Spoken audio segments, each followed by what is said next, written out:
Okay, so it was October 3rd, 2009.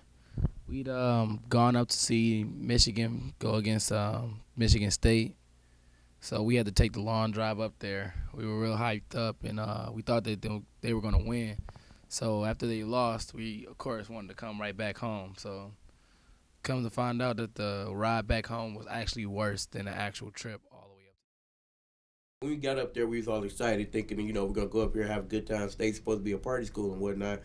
And the night quickly turned, and it was pretty much the exact opposite of what we expected. On the way home, was probably the most interesting and probably one of the worst and funniest things that ever happened to me at the same time. So we're riding back, and a couple of my boys, we had picked them up.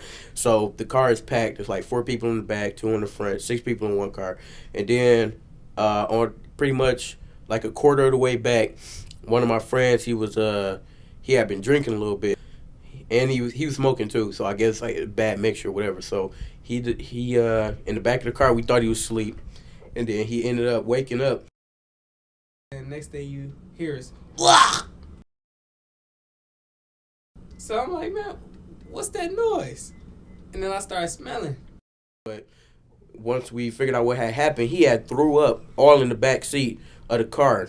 Mind you, it's four people bunched up in the back of the car.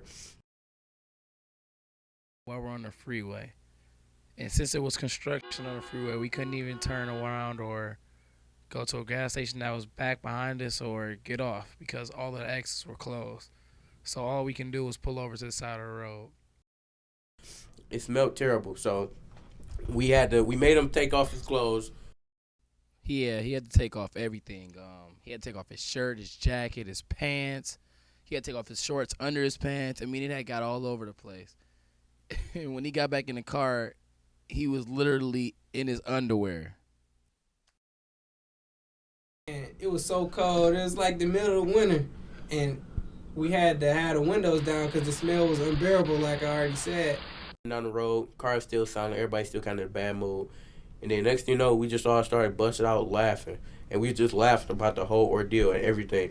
Even my friend who had just threw up on my other friend, everybody in the car was just laughing because we just realized how crazy what just happened was. And it was just on the way back, we all just talked about it. We still talk about it to this day, and I tease them about it to this day.